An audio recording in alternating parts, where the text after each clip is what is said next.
ऐसा सोचते हैं कि ये उपन्यास का जो नरेटर है, जो कथाकार है, उपन्यासकार है, वो उसके बिल्कुल समीप बैठा होता, सबसे निकट, सबसे करीब जो उसके चरित्र होते हैं उपन्यास के, सबसे करीब बैठने वाला उसका नरेटर, उसका कथाकार होता है। इसीलिए उसको उपन्यास कहा जाता है। बिल्कुल पास में बैठकर, जैसे एक सहेली दूसरे सहेली के पास में बैठकर उसके दुख दर्द सुनती है, फिर किसी से बताती है, वही तो कहानी है।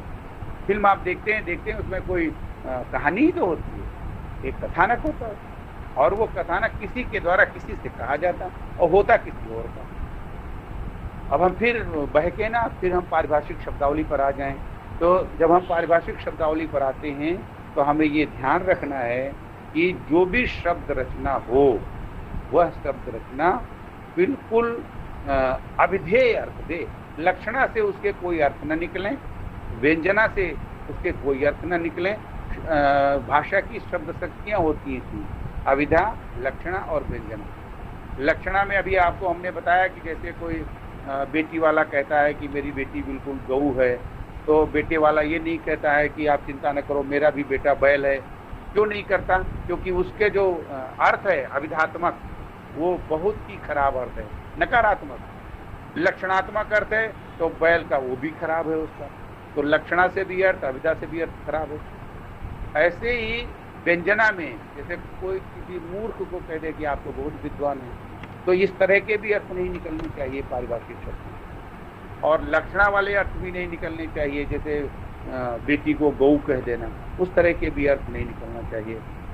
अध्यापक के द्वारा विद्यार्थी को कह दिया जाता है तू तो गधा है, तो इसका मतलब ये नहीं है कि तुरंत वो धोबी के पास खड़ा हो जाए कि हम पर कपड़े ला।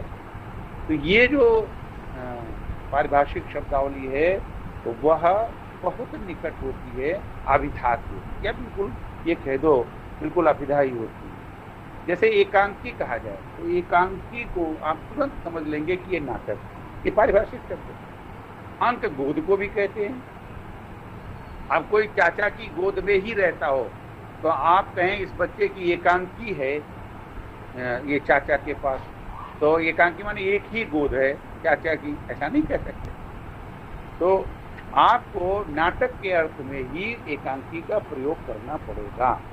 तो जैसे जीव विज्ञान है, भौतिक विज्ञान है, भूगोल है, इतिहास है, इससे दूसरा कोई अर्थ और आएगा ही नहीं, ये सब पारिभाषिक है। जैसे दूरदर्शन है, अब दूर से किसी को देखा तो कहा आपके दूरदर्शन कर लिए, अब तो कोई बात नहीं, ये अर्थ नहीं लिया जाता। ये अर्थ होगा भी जब हम दूर से दर्शन करने का अर्थ, आपके तो कल दूरदर्शन हुए थे, ये अगर हम कहेंगे तो साहित्य में अर्थ लिया जाएगा, इसका लक्षणा में अर्थ लिया जाएगा।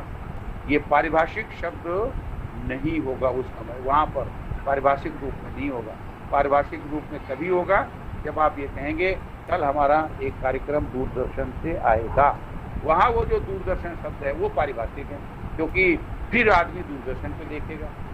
फिर आप पूछेंगे कौन से चैनल पे आएगा, तो कोई बताएगा DD1 पे आएगा, कोई बताएगा DD ज्ञान से आएगा, कोई बताएगा हमारा अमुक चैनल से आएगा। तो ये जो शब्द प्रयोग होंगे वो पारिभाषिक शब्द कहलाएंगे।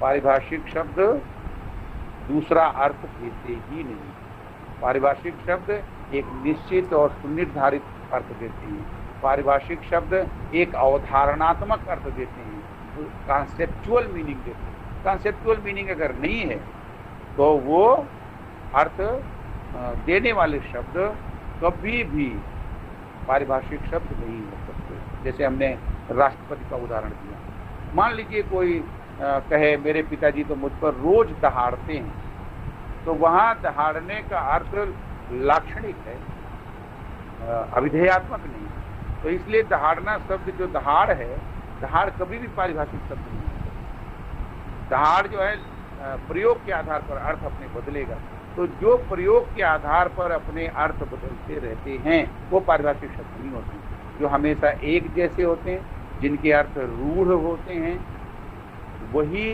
पारिभाषिक शब्द होते हैं। पारिभाषिक शब्द का कोई पर्याय नहीं होता, उनको परिभाषित करना ही पड़ता है। बिना जैसे प्रधानमंत्री है, मुख्यमंत्री है, शिक्षा मंत्री है। अब शिक्षा मंत्री को आप विद्या मंत्री नहीं कह सकते।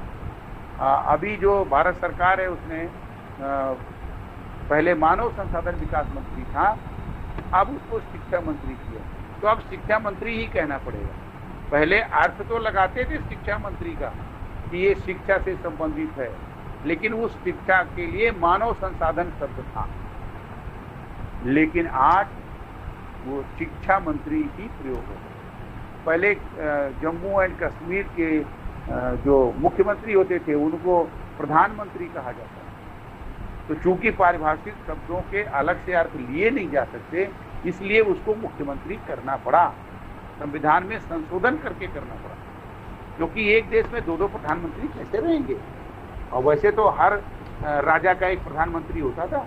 भारत में 500 देशी रियासतें थी तो 500 प्रधानमंत्री होते थे पहले कभी, लेकिन आज जब एक राष्ट्र का सिद्धांत आ गया, एक राष्ट्र है भारत, कन्याकुमारी से कश्मीर तक और असम से जो है गुजरात तक, कि जब एक है, नागालैंड मणिपुर से गुजरात तक जब एक है भारत, तो इसका जो प्रमुख होगा, वो जो मंत्री, संवैधानिक प्रमुख नहीं, संवैधानिक प्रमुख तो राष्ट्रपति है, तो ये जो है प्रधानमंत्री कहलाएगा, वो मुख्यमंत्री नहीं। जबकि मुख्य और प्रधान के अर्थ तो एक ही है, आप शब्दकोश में देखिए।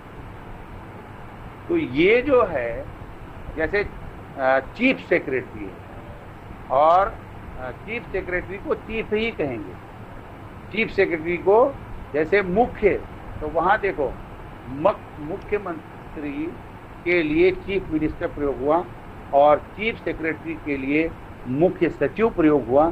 तो सचिव जो है वो सचिव ही रहेगा, पारिभाषिक शब्द, उसकी जगह पर सचिव की तरह सलाहकार नहीं प्रयोग होगा। भाई सचिव क्या करता है, सलाह देने का काम ही करता मंत्री को। तो पारिभाषिक शब्दों की अर्थ व्याप्ति को जितना सीमित हो सके उतना सीमित किया जाता है, उनको बिल्कुल उसकी व्याप्ति को कम किया जाता है ताकि विपर्य न हो, अर्थ भागे ना उसका। तो मैं अभी आपको जो बता रहा था कि इनके निर्माण की प्रक्रिया भी बड़ी विचित्र है, बहुत ध्यान रखना पड़ता है कि हम साइंटिफिक ग्लोसरी अगर बना रहे हैं, अब तो विधि शब्दावली अलग है, जो आपकी जो अर्थ शब्दावली अलग है, साहित्य शब्दावली अलग है। शब्दावली आयोग बना हुआ है भारत सरकार, विधि शब्दावली ने पूरे कानून के शब्दों को एक जगह संकलित किया। अब जैसे उसमें जितने विषय हो सकते हैं, उप विषय हो सकते हैं, उनकी शब्दावलियां अलग अलग बनाई गई और उसके लिए अलग अलग जो है समितियां गठित की गई। तो मैं जो बता रहा था कि क्या क्या ध्यान रखकर बनाती होंगी, सबसे पहले तो वो ये ध्यान रखती होंगी कि ये शब्द जो हम बना रहे हैं पूरे देश के लोग समझें, उसके भाव तक पहुँचें, उसकी अर्थ की व्याप्ति तक पहुँचें, लेकिन व्याप्ति बहुत व्यापक न हो, एक सीमित हो। जैसे प्रधानमंत्री, राष्ट्र मंत्री, मुख्यमंत्री, ये जो है शिक्षा मंत्री।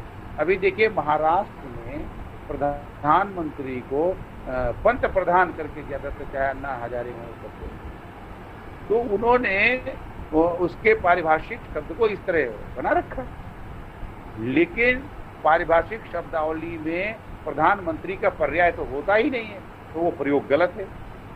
लेकिन चूंकि अन्ना हजारे जैसा बड़ा व्यक्ति प्रयोग कर रहा है इसलिए कोई बोलता नहीं। एक बार इंदिरा गांधी को एक बड़े मंच के संचालन कर्ता ने प्रधानमंत्री नहीं बोला था, तो उन्होंने वही डांट दिया कि पद पद होता है, ये मंत्रिणी और मंत्रणा नहीं है, तो स्त्रीलिंग बना दिया था उन्होंने। तो ये बहुत ध्यान रखने की बात है कि जब कोई शब्द निर्माण हम करें और विशेष रूप से पारिभाषिक शब्द, तो वो इतना व्यापक हो कि देश के कोने कोने का, हम अपने भारत देश के संदर्भ में बात कर रहे हैं, कोने कोने का व्यक्ति उसे आसानी से समझ सके।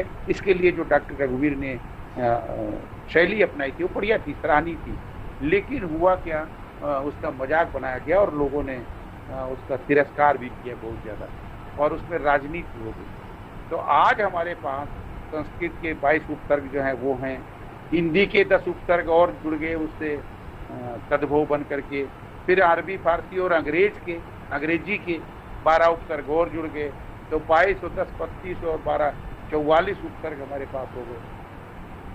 तो डिप्टी शब्द जैसे उपसर्ग है अंग्रेजी का, डिप्टी साहब आए थे आज हमारे यहाँ, तो डिप्टी हो गया अंग्रेजी का, साहब हो गया फारसी का।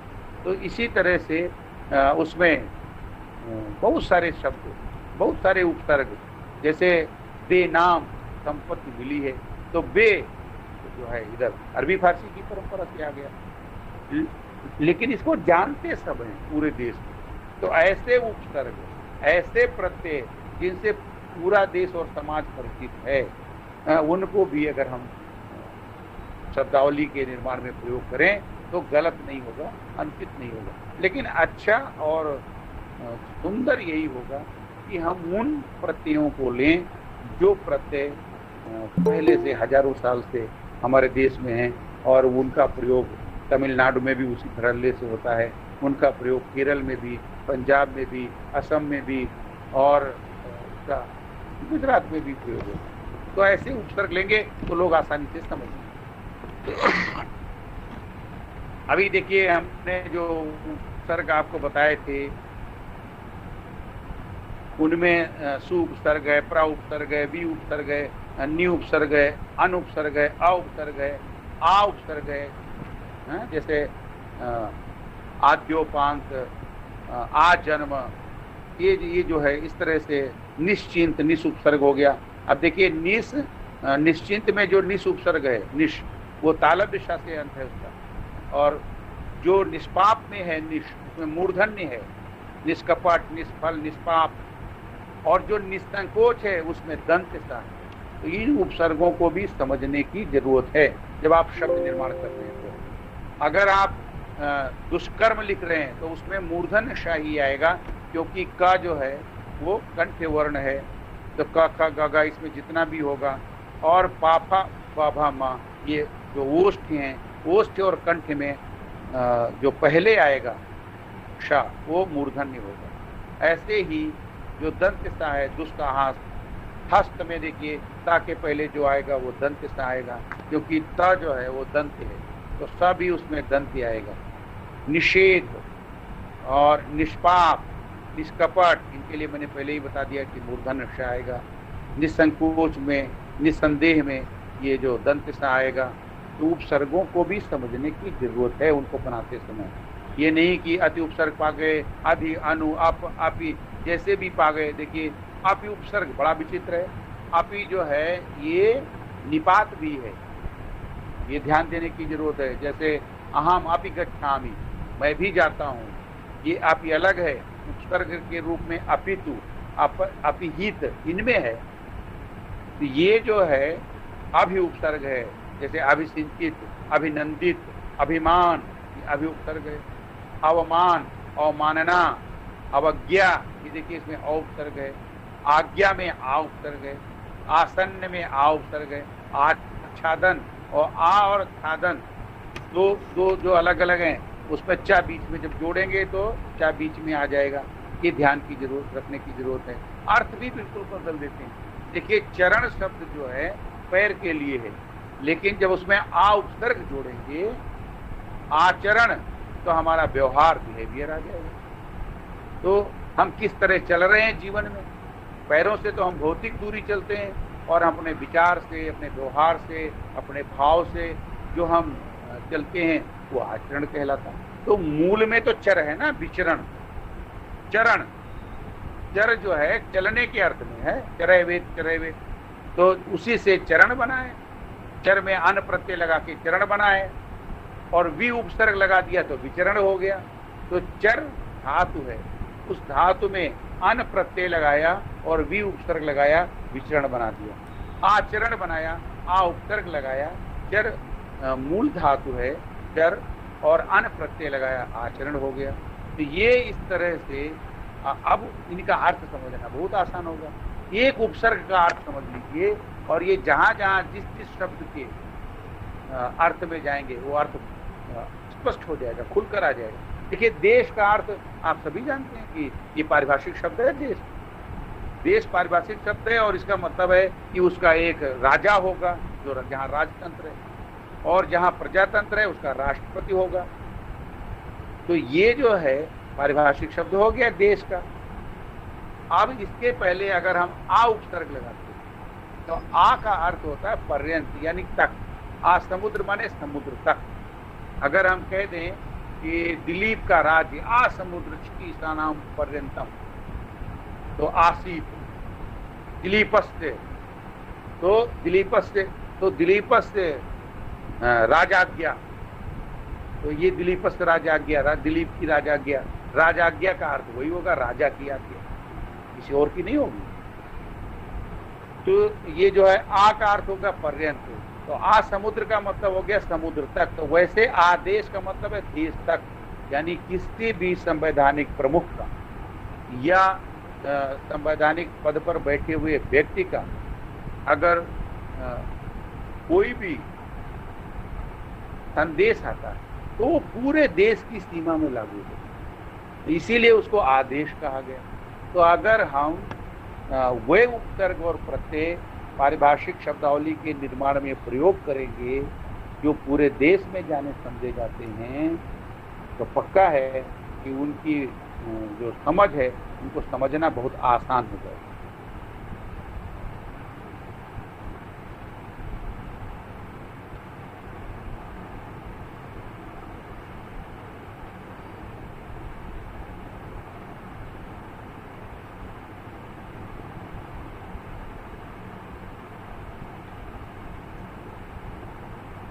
सर आपका वॉइस नहीं आ रहा देख है। लीजिए। जी सर। हाँ जी, हाँ अब आने लगा, बीच में रुक गया था आपका फोटो। अच्छा अभी ठीक तो है सर। अंग्रेजी की केवल 2 क्रियाओं का हम प्रयोग करते हैं, पास और फेल। बाकी तीसरी क्रिया हमने आज तक नहीं देखी।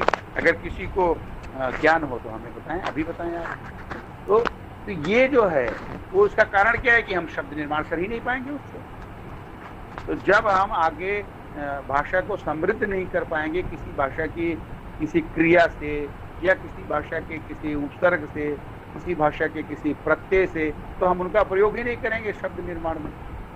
यही कारण है कि अंग्रेजी की और जो कोई भी भाषा है उसकी जो मेरुदंड है, उसकी जो रीढ़ है, वो उसकी क्रियाएं होती हैं, उसके जो प्रत्यय, उसके जो धातु रूप हैं वो होते हैं।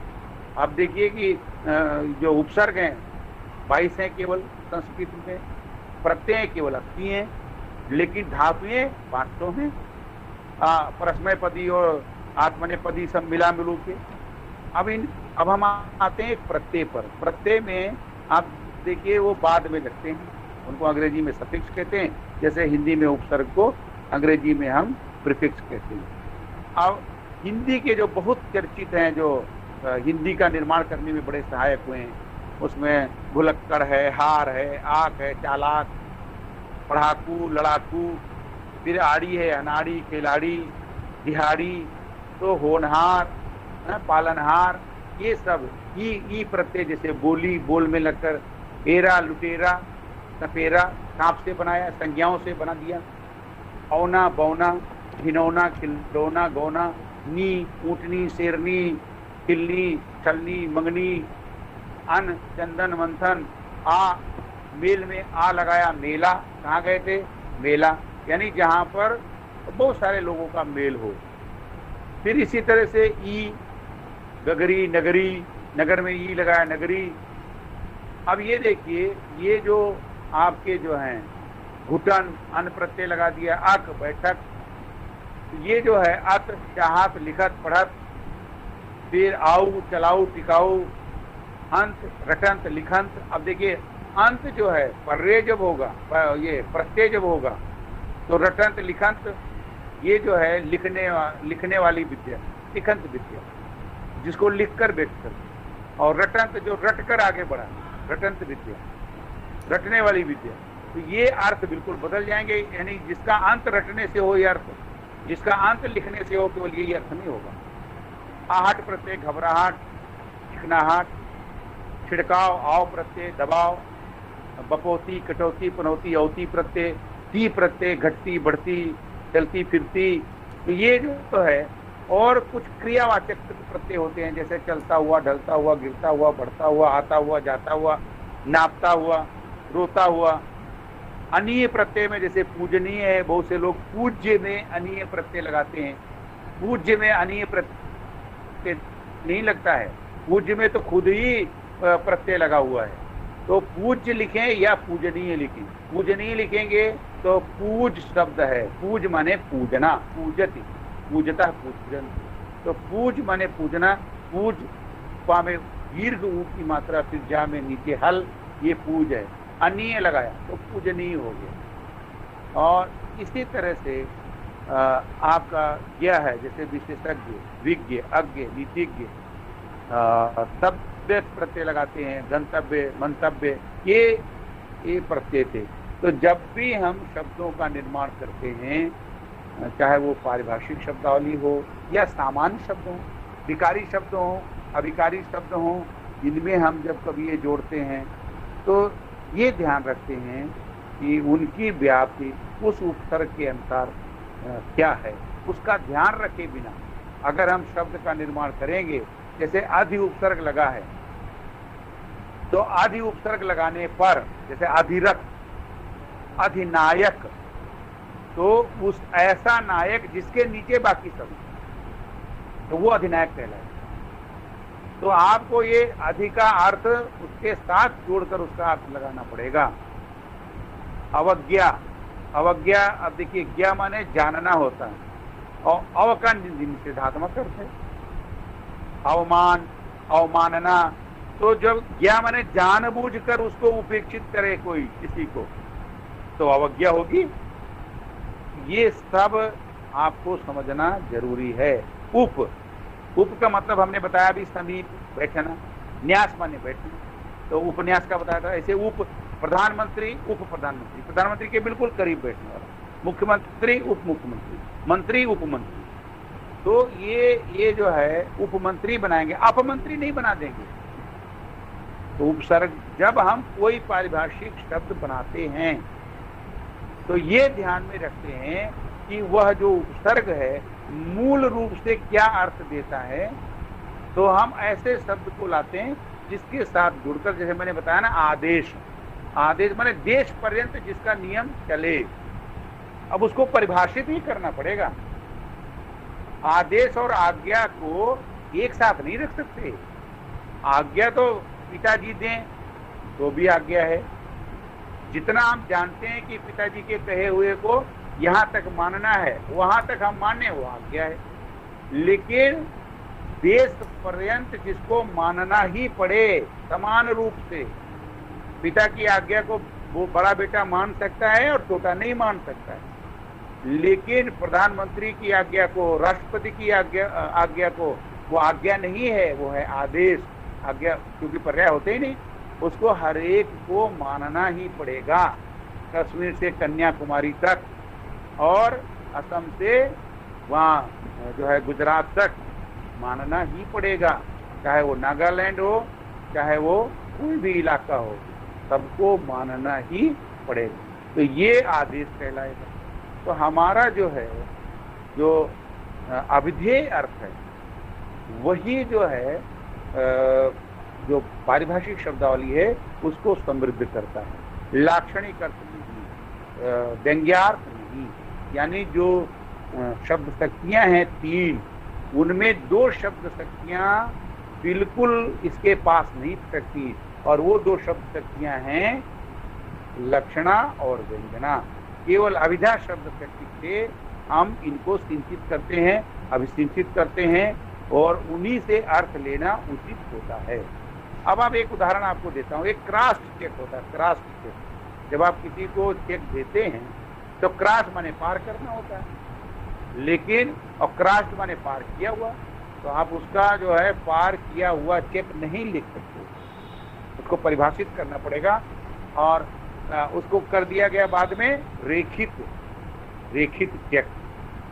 अब आप रेखा ही खींचते हैं ना उसमें, तो उसको रेखित किया गया। अब रेखित चेक का मतलब हो गया कि ये जो ऊपर और नीचे की रेखा के बीच में जिसको लिखा है, जैसे अकाउंट पे ही लिखा है, तो केवल खाते में ही जो लिखा है वही माना जाएगा क्रॉस चेक, वही अंतिम सत्य होगा। तो रेखित चेक, अब उसको रेखित को पार किया हुआ, काटा हुआ, रद्द किया हुआ, ये कुछ भी नहीं दे सकते, चाहे जो भी उसका शब्द निर्माता हो, वैज्ञानिक शब्दावली बना हो रहा हो, चाहे आर्थिक शब्दावली बना रहा हो, चाहे व्यापार शब्दावली बना रहा हो। इसी तरह से आप देखिए वो ये जो फिक्स्ड डिपॉजिट है, फिक्स्ड डिपॉजिट के मतलब वो जो जमावधि है जो फिक्स्ड है, तो वो उसको आप ये नहीं कह सकते कि फिक्स किया हुआ, निर्धारित जगह दिया हुआ, निर्धारित स्थान दिया हुआ। फिक्स का तो निर्धारित हो जाएगा ना, लेकिन वहाँ वो नहीं लेंगे। जमावधि योजना आप उसको कहेंगे ना, जमावधि योजना में हमारा पैसा जमा है, तो वो ये दिया गया कि जैसे 3 साल में इतना मिलेगा, 2 साल में इतना मिलेगा, तो जमा की अवधि के अनुसार ये ब्याज वाली योजना, तो फिक्स डिपॉजिट हो गया। तो ये आपको ध्यान में रखना है। तो चाहे वो अक्षर समूह यानी जो प्रत्यय निर्माण करते हैं, शब्द निर्माण करते हैं, जो अक्षर या अक्षर समूह वाले प्रत्यय होते हैं, इनसे जो शब्द निर्माण होते हैं, या जो उपसर्ग से जो शब्द निर्माण होते हैं, फिर उसके बाद जो एक अर्थ विशेष के लिए रूढ़ हो जाते हैं, वही पारिभाषिक शब्द। उसके अलावा उनसे दूसरे अर्थ नहीं लिए जाते, उसके अलावा उनसे लक्षणा और व्यंजना के अर्थ निकाले भी नहीं जाते। अगर हम उनसे यह कोशिश करते हैं तो उन शब्दों को हम फिर पारिभाषिक शब्द नहीं कहेंगे।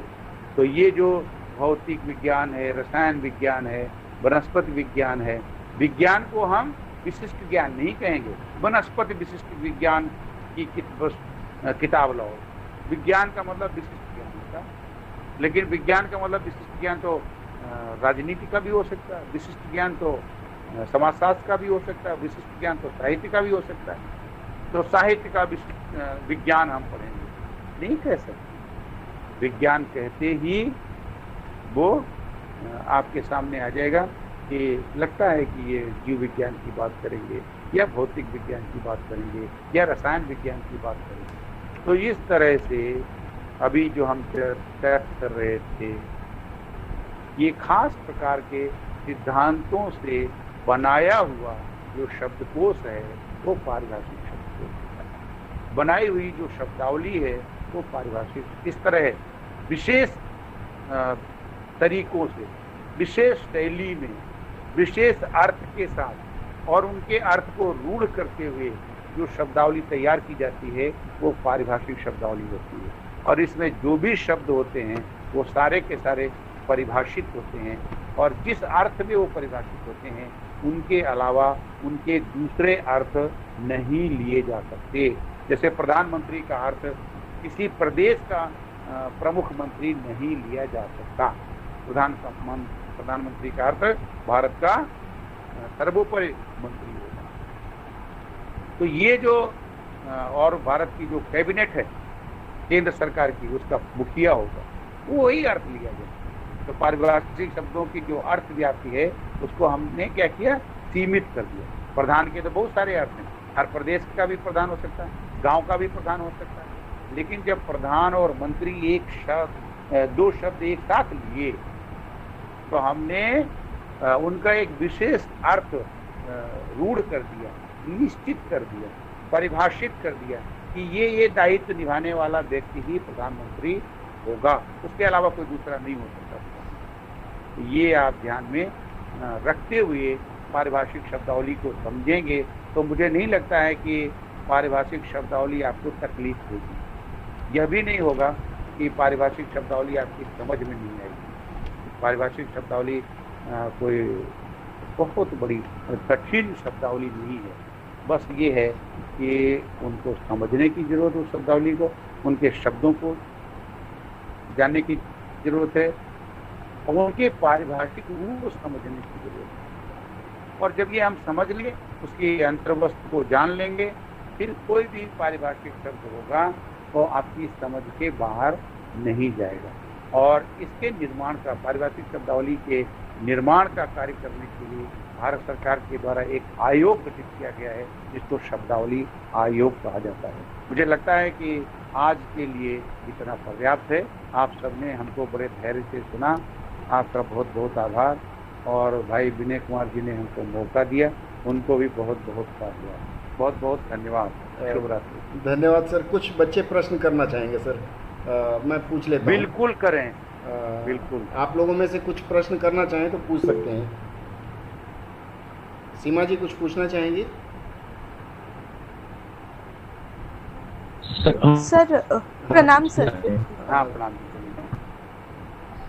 सर एक जगह मुझे अभी भी संदेह रह गया है सर। निश्चिंत वाला जो था शब्द, मैंने कई जगह पे उसे निह और चिंत विसर्ग के लिए पढ़ा है, तो हाँ, इसका बिल्कुल, बिल्कुल। सही आप समझ गया मैं, उपसर्ग एक क्या मिनट। होना चाहिए सर? हाँ, नहीं वो दोनों है। संस्कृत में जो विसर्ग है ना, विसर्ग, जब वो उसको हम किसी के साथ जोड़ते हैं तो वो रा में भी बदलता है, केवल शा में नहीं बदलता है। जैसे विवाद और निह, निह उपसर्ग लगाएंगे, निह उपसर्ग भी है, लेकिन चूंकि मैं हिंदी की बात कर रहा था और सारे प्रत्यय और सारे उपसर्ग तो हम पारिभाषिक से हट जाते, इसलिए मैंने उस पर बहुत ज्यादा जोर नहीं दिया। तो निह धन चिंत वो जो श में बदल जाएगा, निह धन विवाद निर्विवाद हो जाएगा, वो निष्विवाद नहीं होगा। दुह धन साहस, दुस्साहस जो विसर्ग है वो सा में बदल जाएगा। तो जो विसर्ग होता है, दुह भी विसर्ग है। जैसे दुखद है ना, देखो दुह लगा है उसमें, दुह भी एक विसर्ग है, तू भी एक विसर्ग है, सुखद। द माने देने वाला। अब देखिए जैसे ख का मतलब होता है आकाश, इसी से खग बना है। तो ऐसा ऐसा पीड़ादायी रूप जो हमको कुछ मिला है, जो हम पर कोई आई है विपत्ति, जिसका आकाश तक विस्तार हो। अब वो उतना अर्थ नहीं लेते हैं लोग। पहले जब हम कोई शब्द बोलेंगे हे राम, तो आकाश में ही तो जाता था, हाय राम, हे माँ, तो ये इसकी परिव्याप्ति आकाश तक होती थी। तो वो दुखद स्वर सुनाई पड़ा, और जो जाके बाद में आकाश में सुरक्षित हो जाएगा। यही तो कहते हैं ना, किसी की पीड़ा मत लो, वो हमेशा सुरक्षित रहती है।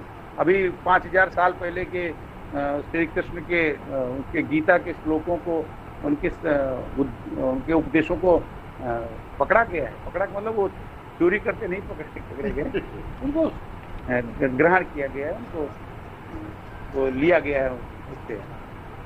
तो ये जो दुखद है, दुष्पाप है, निष्पाप है, निह निस को जो निस उपसर्ग हमने बताया ना, वो निह भी होता है।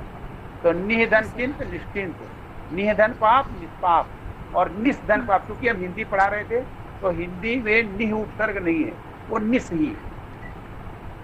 मोबाइल उठा लो और बताइए। अभी अभी संदेह दूर हुआ? जी सर बिल्कुल। और इतना अच्छा क्लास देने के लिए, समझाने के लिए बहुत बहुत धन्यवाद सर। जी आप लोगों का धन्यवाद, आपने ध्यान से सुना। अच्छा, ये पारिभाषिक शब्दावली कुछ सही ढंग से समझा पाए हम? बिल्कुल, बहुत बढ़िया से सर। मुझे लगता है कि इसके बाद कोई दिक्कत नहीं होनी चाहिए हम लोगों को, खासकर मैं ही भूल गया था। दिक्कत हो आप पूछ सकते हैं। पारिभाषिक शब्दावली को इतने कम समय में इसी तरह समझाया जा सकता है। इसको समझने के लिए कई दिन चाहिए। कोई बात नहीं सर, हम बीच में फिर आपसे कभी निवेदन करेंगे। हाँ, तो उसकी निर्माण की जो सिद्धांत है निर्माण के, वो कोई बताता है 12, कोई बताता है कुछ है, कोई कुछ है। तो वो सिद्धांत क्या क्या है, कुछ थोड़ा इशारा कर दिया है मैंने आज। और बताइए, और किसी को कुछ पूछना है? और कोई शंका हो? प्रणाम सर। प्रणाम जी। सर मैं कहना चाह रहा था कि एक अनुवादक के तौर पे, हालांकि जब हम अनुवाद कर रहे हैं तो हमारे सामने पर्याप्त समय होता है, हमारे सामने संसाधन भी उपलब्ध होते हैं, तो अच्छे से अनुवाद कर पाएंगे। किंतु जब हम परीक्षा में बैठे होते हैं और एक अनुवादक के तौर पे हम हर तरह के अनुवाद के लिए तैयार हो रहे होते हैं, तो ऐसे में कुछ शब्द हमारे सामने परिभाषिक शब्दावली के ही कुछ शब्द हमारे सामने ऐसे आते हैं जो हो सकता है कि विज्ञान के क्षेत्र पे अलग अर्थ देते हों, और वही शब्द अगर कह रहे अगर बैंक या फिनांस की तरफ अगर चले जा रहे हैं तो वो शब्द अलग अर्थ देते हैं। तो इन शब्दों के जो हेर फेर हैं, उनकी दुविधा से निपटने के लिए उस अवसर पे क्या निदान हो सकता है सर? हमारे सामने क्या मैंने उस हाँ देखिए, मैं अभी मैं एक छोटा सा उदाहरण देता हूँ आपको। जैसे हमारे यहाँ टाटा ने एक स्टील प्लांट लगाया।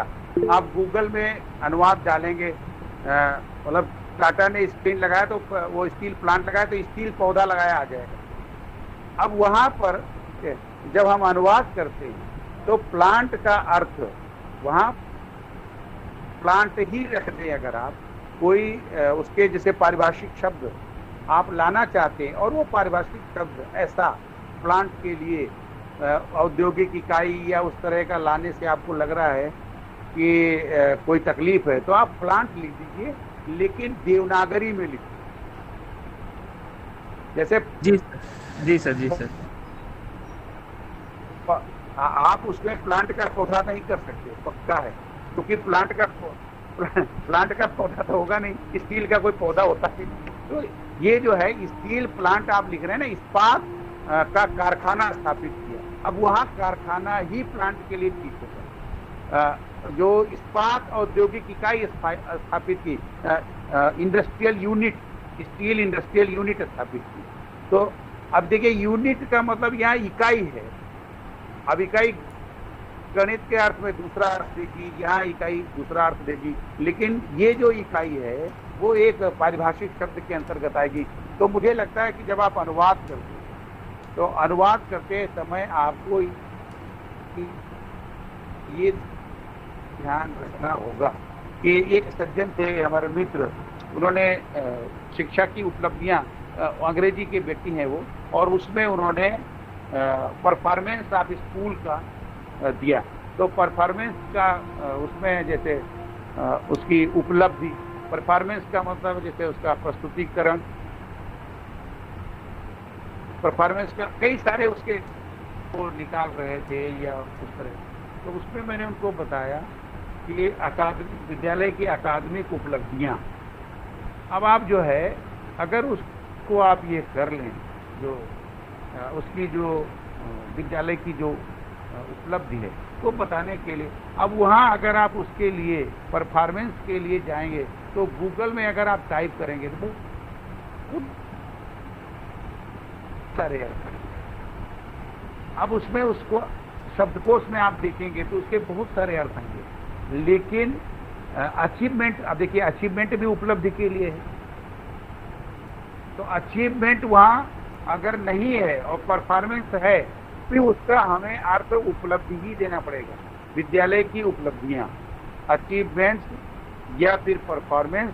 परफॉर्मेंस में आपको बताना पड़ेगा किस तरह तैयारी की, और तैयारी भी है परफॉर्मेंस में और उपलब्धि भी है।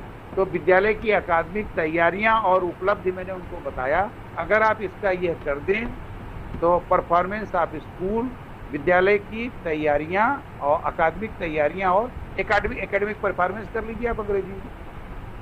तो एकेडमिक अकादमिक तैयारियां और उनकी उपलब्धि, ये करना ही पड़ेगा, क्योंकि अगर ये नहीं करेंगे तो जब हिंदी में बिल्कुल वो पारिभाषिक शब्द हमारे पास उसका नहीं है, बहुत उसका कारण ये है कि हम ज़्यादातर अंग्रेजी से जो प्रशासनिक शब्दावली है हिंदी में रहे। ज़्यादातर जो क्रिया व्यापार हैं, हमने व्यापार के हों चाहे विज्ञान के शब्द हों, हम सब अंग्रेजी से लाए।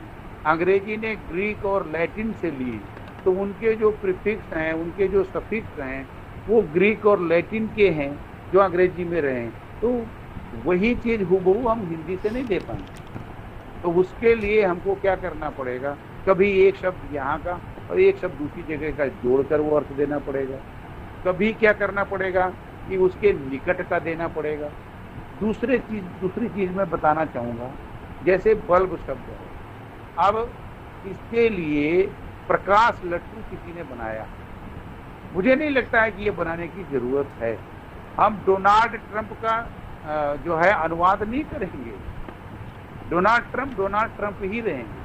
तो ऐसे जो वस्तुएं जो बिल्कुल वही अर्थ देती हैं, जिसके अलावा दूसरा कोई वो अर्थ नहीं दे सकता, तो हमको वही रखना चाहिए। जैसे बल्ब को बल्ब ही रखो, प्रकाश लट्टू कहने की जरूरत नहीं है, ट्यूबलाइट को प्रकाश वर्ती क्या धन्यवाद कहने की जरूरत नहीं है। यद्यप मैं चीन में था तो मैंने देखा कि मैंडारिन में सभी शब्दों के बना दिए, जैसे मेट्रो हम नहीं बना पाए, उन्होंने मेट्रो का तृतीय चांद बना लिया।